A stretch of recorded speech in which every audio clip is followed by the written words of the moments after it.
우리가 주일 남예배 시간에 십계명을 살피고 있습니다. 잠깐 복습을 하면은 제1계명은 너는 나 외에는 다른 신들을 너에게 두지 말라. 오직 하나님만이 진짜 신이고 나머지는 전부 다 가짜예요. 그리고 지금도 이 땅에는 수많은 신들이 있고 많은 사람들이 그 신을 섬기고 있는데, 그런데 우리는 아주 복을 많이 받은 사람이에요. 왜냐하면 한 분뿐이신 진짜 신이신 하나님을 우리가 섬기고 있기 때문입니다.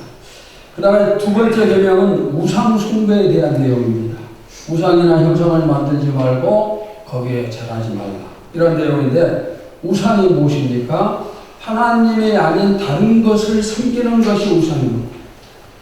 물론 우리 믿는 사람이 우상을 직접 섬기지는 않아요. 해와 달과 별을 섬기고, 그 다음에 바다의 신을 섬기고, 산신령을 섬기고, 무당을 불러서 구슬하고 점을 치고, 그 다음에 어떤 형상을 만들어서 절을 하고, 또 이단 교회 간다거나 절에 가거나 그렇게 하지 않습니다. 그런데 믿는 사람에게도 우상 숭배가 있습니다. 내 마음속에 하나님보다 더 신뢰하는 것이 있으면 그것이 우상입니다. 내 마음속에 하나님보다 더 귀한 것이 있으면 그것이 우상입니다.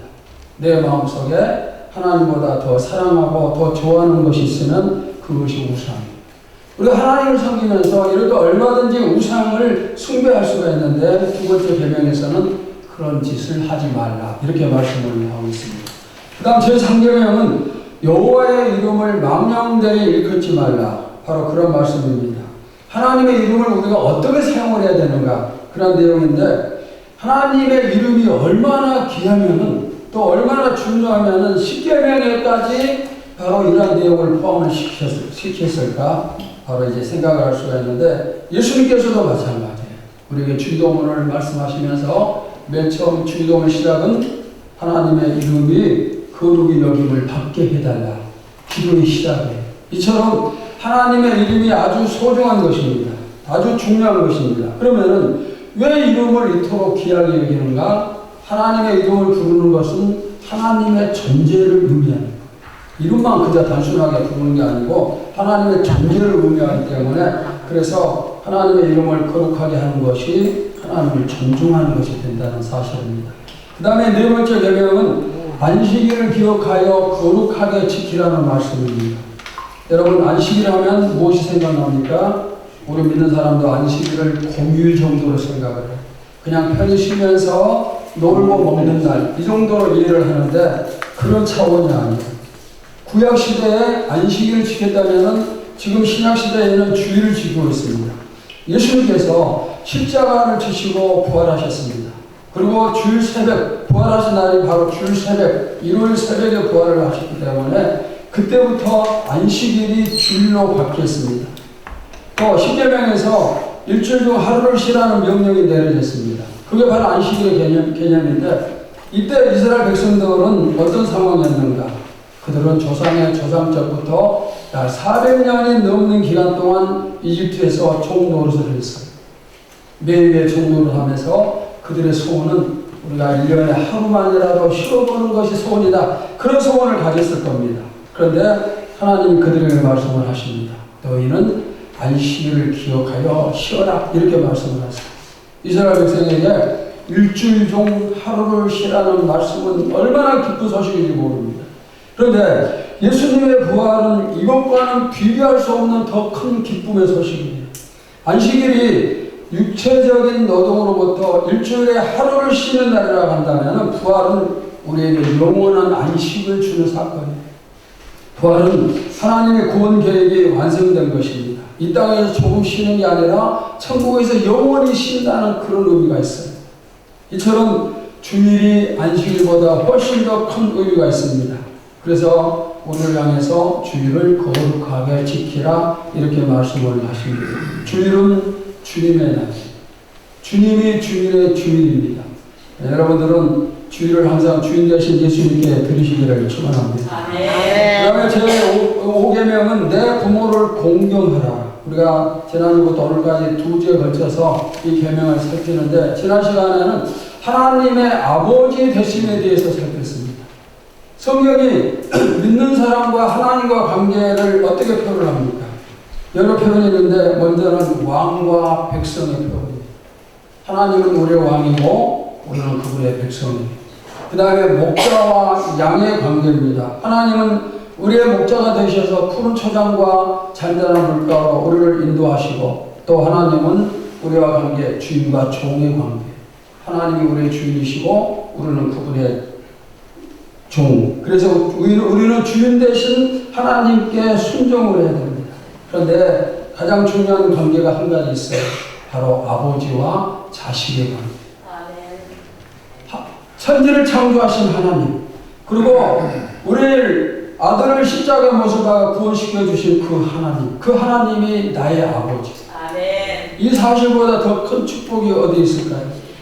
이 하나님이 누구의 아버지예요? 나의 아버지. 나의 아버지.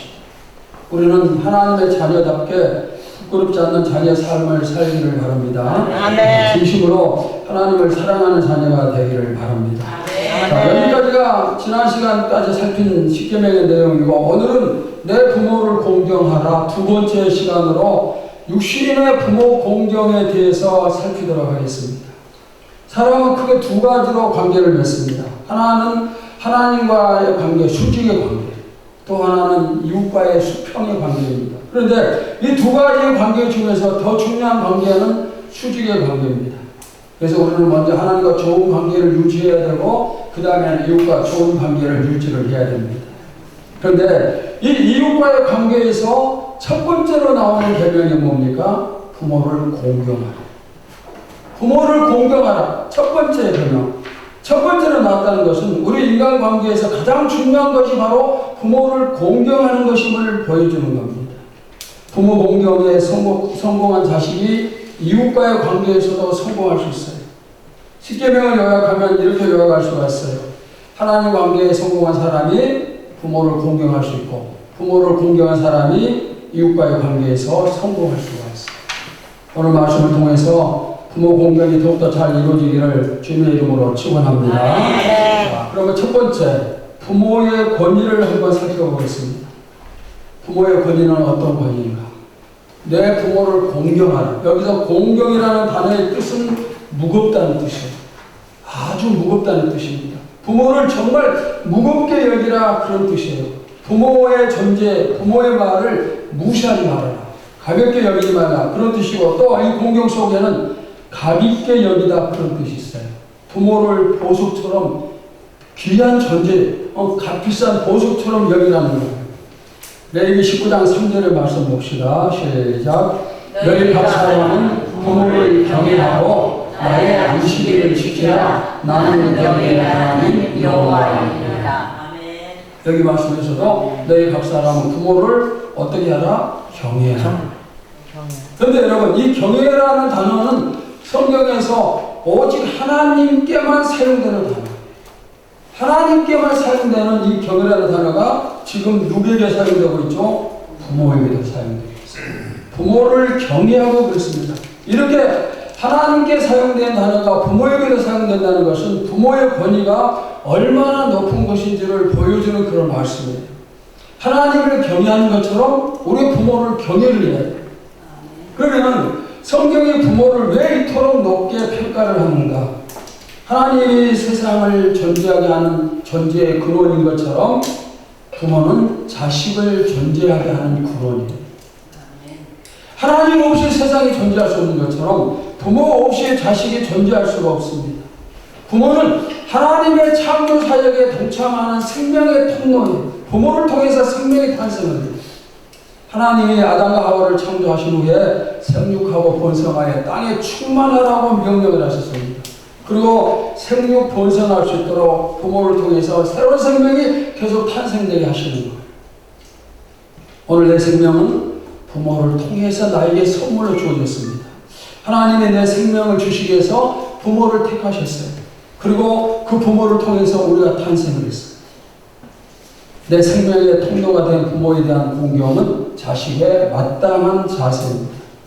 자식이 세상의 얼굴을 내미는 순간에 맨 처음으로 마주하는 사람이 누구일까요? 누구를 맨 처음에 마주합니까? 부모를 맨 처음에 마주합니다. 태어난 자식이 처음으로 보는 얼굴이 부모의 얼굴입니다. 그리고 태어난 자식이 처음으로 경험하는 사회가 바로 가정이에요. 막 태어난 아이에게 있어서 부모는 거의 전능한 존재예요. 부모가 먹여주고 입혀주고 재워주고 안아주고 그렇게 하지 않으면 아이는 생존할 수 없어요. 아이는 아무것도 할 수 없어요. 그러나 부모는 아이에 대해서 무엇이든지 전부 다 할 수가 있습니다. 우리가 하나님의 사랑을 표현할 때 하늘보다 높고 바다보다 깊다 표현을 합니다. 그런데 부모의 사랑을 표현할 때도 똑같이 표현해요. 부모의 사랑은 하늘보다 높아요. 그리고 바다보다 더 깊습니다. 하늘보다 높고 바다보다 깊은 부모의 사랑, 하나님이 우리를 사랑하시는 것처럼 부모도 자식을 똑같은 사랑으로 사랑을 해주십니다. 그렇기 때문에 자녀가 부모를 공경하는 것은 너무도 당연한 이치예요. 부모를 공경하라, 이것은 하나님의 특별한 명령입니다. 십계명은 출애굽기와 신명기 두 성경에 기록이 되어 있는데 신명기 5장 16절을 보시겠습니다. 시작. 너는 내 하나님 여호와께서 명령한 대로 내 부모를 공경하라. 그리하면 내 하나님 여호와가 내게 준 땅에서 내 생명이 길고 복을 누리리라. 부모 공경은 하나님의 분명한 명령. 그래서 우리는 순종을 해야 됩니다. 그런데 부모를 공경하라 했을 때 거기에 어떤 조건도 붙지 않아요. 부모가 너를 사랑하면 공경해라. 부모가 건강할 때는 공경하고 부모가 아프면 돌보지 말아라. 좋은 부모일 때는 공경하고 나쁜 부모일 때는 공경하지 말아라. 자식 뒷받침을 잘해줄 때는 공경하고 젊을 때는 공경하고 나이가 들고 돈을 벌지 못하면 공경하지 말고 잘난 부모이면 공경하고 못난 부모이면 공경하지 말고 그게 아니에요. 어떤 조건도 없습니다. 부모를 공경함에 있어서 조건은 딱 하나예요. 뭔가 나의 부모. 그 조건이에요. 나의 부모라면 무조건 공경을 해야 됩니다. 자녀로운 부모, 인품이 좋은 부모, 또 부유한 부모, 그런 부모를 공경하는 게 아니에요. 허물 있고 결점이 있다 할지라도 공경하는 거예요. 부모가 결점이 많다고 해서 공경하지 않아도 되는 게 아니에요. 훗날 하나님께 섰을 때 너 왜 부모 공경하지 않았느냐 질문하시면 부모가 너무나 흠이 많았습니다. 그렇게 말할 수가 없어요. 부모가 나이가 들어가면 부족함이 보이기 시작을 합니다. 약해져요. 능력도 약해지고 몸도 자주 아프고 그럴 때 자식이 커가면서 부모를 무시할 수가 있어요. 그런데 하나님은 그래도 공경하라 말씀을. 예수님도 부모를 공경했어요. 예수님이 십자가에 달려 죽어가시면서도 그 고통의 순간에도 주님은 자기 어머니 마리아를 생각을 했어요. 그리고 요한에게 어머니를 맡깁니다. 생명이 끊을 때는 그 순간까지도 어머니를 존중을 합니다. 솔로몬이 왕이 있을 때 그의 어머니 바세바가 방문을 합니다. 그러다 솔로몬이 왕의 자리에서 일어나서 어머니 앞에 무릎을 꿇고 절을 하는 거예요. 왜? 하나님이 부모에게 주신 권리가 크기 때문이에요. 여러분도 부모의 권위를 존중하시기 바랍니다. 부모의 말씀에 늘 순종하시기 바랍니다. 부모가 약해져서 자식이 내가 안아드려야 그럴 때가 온다면 어릴 적 나를 안아주셨던 그때를 생각을 했어요. 부모님에게 음식을 먹여드려야 되는 그런 경우라면 부모님들이 나의 어린 시절 먹여주셨던 것을 생각을 하세요. 부모가 경제적으로 어려움에 처했다면 부모님이 나를 위해서 평생을 희생하고 헌신하면서 내 뒷바라지 해줬던 것들을 생각을 합니다. 자신을 희생하면서 공부시켜주는 거, 먹지 못하고 쓰지 못하고 오로지 자식 뒷바지만 하면서 늙어가셨어요. 얼굴에 주름이 생기고 흰머리가 나고 허리가 굽으시고 평생 직장 다니면서 돈을 버셨지만은 나이가 들어서도 가난하게 사는 것은 자식들을 위해서 희생했기 때문입니다. 그렇게 부모의 사랑을 받고 살아온 나를 향해서 하나님이 말씀을 하세요. 이제는 네가 너의 부모를 공경해라. 너를 위해서 부모가 이렇게 희생을 했기 때문에 이제부터는 내가 부모를 공경해라. 하나님이 우리 아버지가 되시기 때문에 하나님이 직접 우리를 양육을 하셔야 되죠. 그러나 그렇게 하지 않으셨어요. 육신의 부모에게 우리를 맡기셨습니다. 그러면서 하나님의 권위를 부모에게 실어주고 그리고 자식인 우리를 양육하라고 하셨습니다. 이 부모의 권위를 우리가 존중을 해드리기 바랍니다. 공경하면서 먹혀드리기를 바랍니다. 아멘. 그 다음 두 번째는 나를 통해서 내 자식이 배우기 때문에. 우리는 모방을 통해서 인생을 배웁니다. 부모 공경도 자식들이 보고 배우는 거예요. 우리가 부모를 공경하면은 우리 자녀들이 보고 배워서 나중에 우리를 공경을 하겠죠. 우리가 부모에게 함부로 대하면은 자녀들도 그걸 보고 나중에 우리에게 함부로 할 거예요. 보는 대로 그렇게 배우는 거예요. 십계명에 부모를 공경하라는 내용은 있지만 자식을 사랑하라는 내용은 없어요. 왜 이런 계명이 없을까요? 그것은 자녀들을 향한 부모의 사랑은 본능적이기 때문에. 부모들은 계명이 주어지지 않아도 그냥 본능적으로 자식들을 사랑해요. 저절로 사랑합니다. 부모가 자녀를 사랑하는 거 하나님이 명령하셨기 때문이 아니에요. 그냥 사랑이 마음속에서 솟아나기 때문에 그냥 사랑하는 거예요. 여러분 어떻습니까? 우리도 당연히 자식을 사랑을 하죠. 그런데 부모 공경에는 관심이 없으면서 자식만 사랑하고 있지는 않는가? 그걸 생각을 해야 돼요. 부모의 자리에 자식을 앉혀놓고 그 자식을 공경한다? 그러면 어떻게 될까요? 나중에 자식이 부모의 나에게 잘해주길 원한다면 자식에게 잘하는 게 아니라 부모를 공경해요.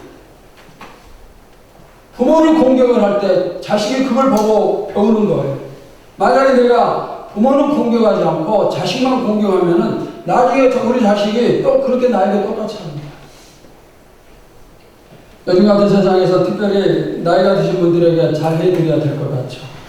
나이 드신 분들을 내 부모라 생각하고 공경을 해드려야 돼요. 우리 사회가 너무 빠르게 변하고 있어요. 사회가 빠르게 변하면은 노인분들이 살기 힘들어져요. 적응하는 게 쉽지가 않아요. 동네마다 있던 은행들이 사라져요.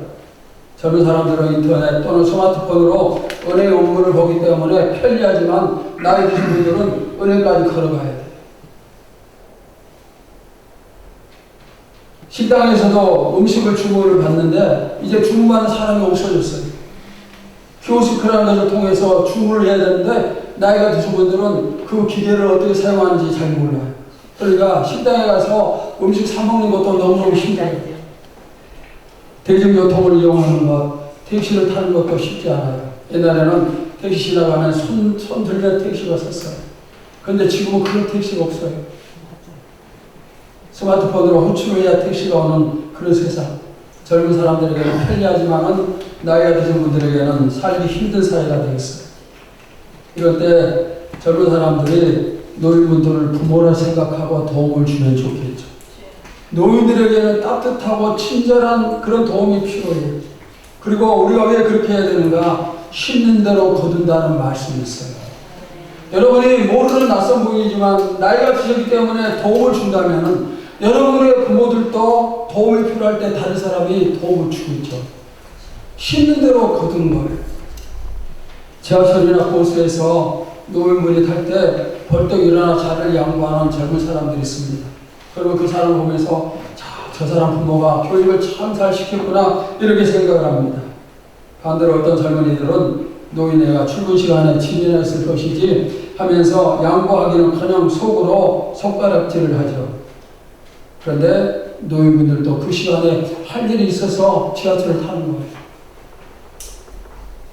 또한 부모가 자녀에게 진정 원하는 것은 특별한 날에 어떤 선물이나 용돈이 아니에요. 그냥 친하게 지내고 싶고 진실한 교제를 원하는 거예요.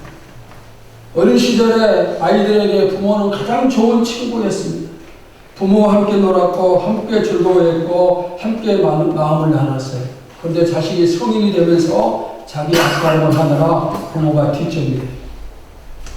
명절에도 바빠서 인사 못 가고 용돈이나 전화 한 통으로 대신하는 때가 많고, 그런데 부모는 자식과 마음을 나누기를 원해요. 함께 대화하고 함께 기뻐하고 함께 울기를 원해요. 혹시 여러분에게 그동안 부모에게 안부 인사를 드리지 못했다, 또 오래됐다 그러면은 오늘 예배 후에 전화기를 들고 소소한 이야기를 나눌 수 있기를 바랍니다. 아멘. 작은 일상의 소통이 부모를 공경하는 시작입니다. 물론 부모에게도 잘못이 있어요. 왜 잘못이 없겠습니까? 완벽하지 않아요. 실수할 수 있어요. 부모가 자식에게 아픔을 줄 수 있어요. 그럴 때마다 이런 생각을 하면 되겠죠. 부모가 내가 갓난아기 때부터 아주 불완전하고 부족한 나를 보호하고 양육하고 키워오신 것처럼 이제 나도 부족한 부모를 그렇게 대해드려야 되겠다.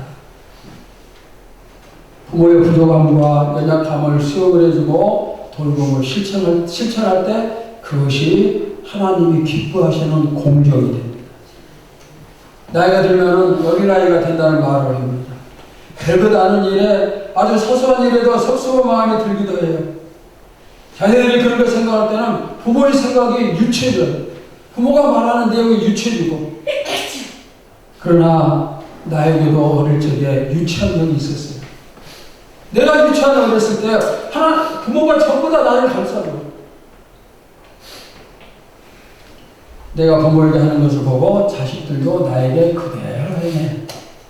공경하면은 공경을 거두고 불효하면은 불효를 거두고. 여러분 지금 무엇을 신고 있습니까? 자식들이 나를 보고 무엇을 배우고 있을까요? 세 번째, 그러면 어디까지 공경해야 되는가? 부모이기 때문에 무조건 끝까지 공경해야 되는가? 공경의 범위에 대한 말씀입니다.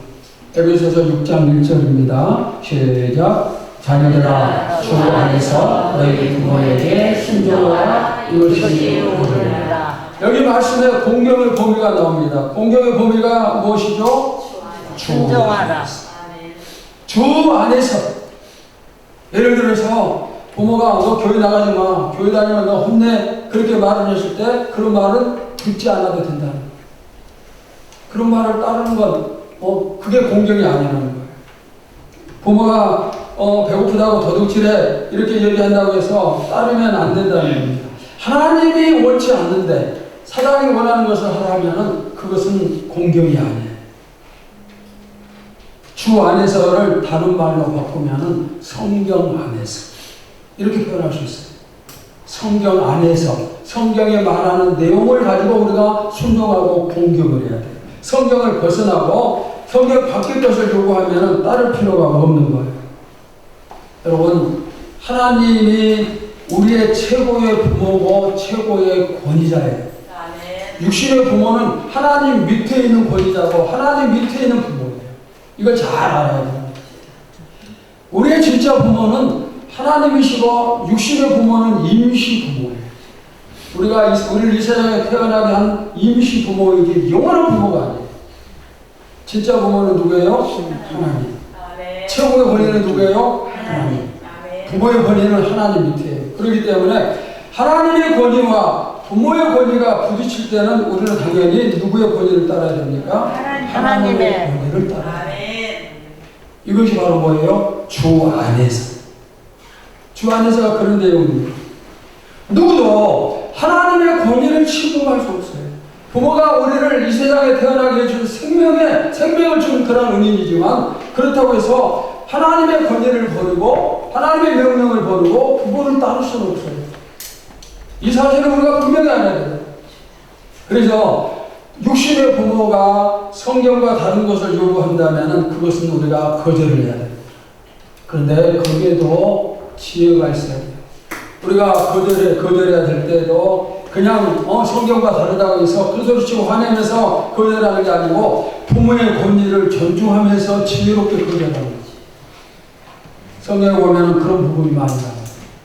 왕이 우상 앞에 절하고 있을 때 그냥 왕과 싸우는 게 아니었어요. 왕의 권위를 존중해 주면서도 절하지 않아요. 하나님의 뜻과 다르다고 해서 부모와 싸우면 안 되겠죠. 하나님의 뜻은 따르되 부모의 권위가 상하지 않도록 하는 지혜로움이 필요해요. 자, 그 다음 네 번째는 부모를 공경하는 사람에게는 하나님이 축복을 주십니다. 자, 어떤 축복을 주시는가? 출애굽기 20장 12절 봅시다. 시작. 내 부모를 공경하라. 내 하나님 여호와가 내게 준 땅에서 내 생명이 길리라. 장수의 축복을 받는다고 말씀을 합니다. 신명기 5장 16절을 봅시다. 시작. 너는 내 하나님 여호와께서 명령한 대로 내 부모를 공경하라. 그리하면 내 하나님 여호와가 내게 준 땅에서 내 생명이 길고 복을 누리라. 여기서는 장수의 축복과 복을 누리라고 말씀해요. 에베소서 6장 1절 3절입니다. 시작. 내 아버지와 어머니를 공경하라. 이것은 약속 있는 첫 사명이니 이로써 내가 잘되고 땅에서 장수하리라. 방금 몇 구절을 살폈는데 이 말씀 모두 다 장수의 축복에 대해서 말씀하고 있어요. 그리고 또 잘 내리란, 땅에서 잘 내리란 그런 축복도 말씀을 해요. 그런데 부모를 공경하며 이 땅에서 오래 사는가? 그렇게 질문을 할 수가 있는데 여기서 이 장수에 대한 이스라엘 사람들의 표현은 문자적으로 장수한다 그런 의미보다는 하나님의 복을 충만히 누린다 그런 뜻이 있어요. 무조건 길게 산다는 그런 뜻이 아니에요. 이 땅에서 하나님이 주신 복을 많이 누린다 그런 뜻이 포함되어 있습니다. 부모를 공경하는 사람에 대해서 하나님은 풍성한 축복을 약속을 하십니다. 우리가 이 축복을 받기를 축원합니다. 그런데 반대로 부모를 공경하지 않았을 경우에는 어떤 일이 생깁니까? 아주 무서운 내용의 말씀이 있어요. 출애굽기 21장 15절입니다. 시작. 자기 아버지나 어머니를 치는 자는 반드시 죽이리라. 구약 성경에는 아버지를 치는 자식이 있으면 그 자식은 죽였어요. 출애굽기 21장 17절입니다. 시작. 자기 아버지나 어머니를 저주하는 자는 반드시 죽일지니라. 부모를 자식이 저주하면 그 자식도 죽임을 당했어요. 신명기 27장 16절입니다. 시작. 그의 부모를 경홀히 여기는 자는 저주를 받을 것이라 할 것이요 모든 백성은 아멘.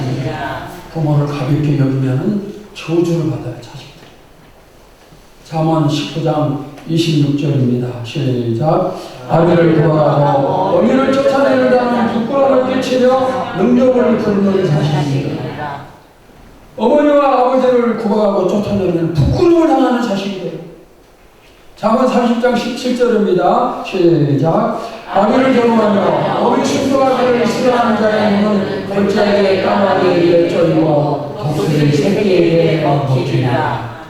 여러분 부모에게 잘해야 되는 거예요. 어머니와 아버지를 조롱하면은 또 순종하기를 싫어하면은 어떻게 한다고요? 골짜기에 까마귀에게 눈이 쪼개요. 독수리 새끼에게 먹힌다는 거예요. 왜 이런 말씀들 할까요? 부모의 권위가 그만큼 높기 때문에. 하나님의 권위에 맞설 정도로 부모의 권위가 그만큼 높기 때문에 하나님이 그 권위를 주셨기 때문에 우리는 그 권위에 당연히 순종을 해야 돼요. 부모에게 잘해드려야 됩니다. 예수님도 말씀하셨어요. 마태복음 15장 4절입니다. 시작. 하나님이 이르셨을 때 내 부모를 공경하라 하시고 또 아버지나 어머니를 필요하는 자는 반드시 죽임을 당하리라 하셨더니 예수님이 하신 말씀이에요. 디모데전서 5장 8절을 보시겠습니다. 시작. 누구든지 자기 친족 특히 자기 가족을 돌보지 않으면 믿음을 배반하는 자요 불신자보다 더 악한 자라. 바울의 분명한 말씀. 부모를 돌보지 않으면 믿음을 배반해버린 사람. 그 다음에 믿지 않는 사람보다 더 악한 자예요. 그러니까 자식들이 부모를 잘 공경을 해요. 우리는 더구나 믿는 사람이기 때문에. 이렇게 말씀을 드리면 이런 사람이 있겠죠. 목사님, 나는 부모님, 어머니, 아버지가 다 세상을 떠나셨는데 그러면 부모가 안 계시는데 어떻게 공경을 해야 됩니까? 여러분, 부모는 낳아주신 분만이 부모가 아니에요. 바울이 결혼을 했어요? 안 했어요? 안 했어요. 아들을 낳을 기회가 없어요. 그런데 바울에게는 믿음 안에서 낳은 아들들이 많이 있어요. 디도가 바울의 아들이에요. 교회는 영적인 가족입니다. 그래서 교회 안에 나이가 많은 분을 부모처럼 생각하고 공경하면 돼요. 나이가 많이 드신 분들 교회 안에 많이 있잖아요. 그분들이 우리의 부모예요. 왜? 교회는 영적인 가족이기 때문에 그분들에게 잘하면은 그것이 부모 공경과 마찬가지가 돼요. 디모데전서 5장 1절 2절 말씀 봅시다. 시작. 늙은이를 꼬집지 말고 원하되 아버지에게 하듯하며 젊은이에게는 형제에게 하듯하고 늙은 여자에게는 어머니에게 하듯하며 젊은 여자에게는 부모에게 깨끗함으로 자녀에게 하듯하라. 나이가 드신 남자분들은 어떻게 하라고요? 아버지에게 하는 거지. 나이가 드신 여자분들에게 어떻게 하라고요? 어머니에게. 아버지와 어머니가 우리 시대는 많이 있어요. 우리 교회가 바로 이런 교회가 되기를 바랍니다. 아멘. 사랑하는 성도 여러분, 우리 모두는 전부 다 뭐예요? 한 가족이에요. 아버지요, 어머니요, 형제와 자매입니다. 그리고 육신의 부모님이 지금 살아 계신다면 그분들이 곧 세상을 떠나요. 근데 이상한 것은 살아 계실 때는 교대하지 못하다가 부모가 세상을 떠나면 자식들이 후회를 해요. 부모님이 살아 계시면 떠나실 때 후회하지 말고 지금 살아 계실 때 잘 공경하기 바랍니다. 아멘. 부모가 이미 떠난 분들은 어떻게 하라고요? 그럼에도 불구하고 공경할 기회가 있어요. 우리는 영적인 가족. 아멘. 이 가족 안에 나이 드신 분들이 우리의 부모예요. 주 안에서 부모를 공경하고 또 공경하시기를 축원합니다. 아멘. 이것이 뭐예요? 공경을 했을 때 하나님이 장수의 축복을 주시고 이 땅에서 많은 복을 주십니다. 여러분 모두 다 부모 공경에 힘을 써서 하나님 주신 축복을 누리시기를 주의 이름으로 축원합니다. 하나님 감사합니다. 오늘 제5부의 내 부모를 공경하라는 말씀을 살폈습니다. 아버지 하나님, 우리가 그동안 부모에게 효도하지 못한 것 많았습니다. 공경하지 못했던 부족한 부분 참으로 많았습니다. 이 시간 주님 앞에 자백하오니 우리의 부족함을 용서하여 주시옵소서. 그리고 살아계신 우리 부모에게 지금부터라도 공경하면서 잘 섬길 수 있게 하여 주시고, 육신의 부모가 이미 세상을 떠났다 할지라도 교회 안에 우리의 부모가 많이 있다 했습니다. 그분들을 나의 참 부모로 생각하면서 공격하는 삶을 살게 하여 주시옵소서. 우리 교회가 부모를 공경하고 자식을 사랑하는 사랑이 충만한 교회 되도록 축복하여 주시옵소서. 살아계신 예수님의 이름으로 감사하며 기도하옵나이다. 아멘.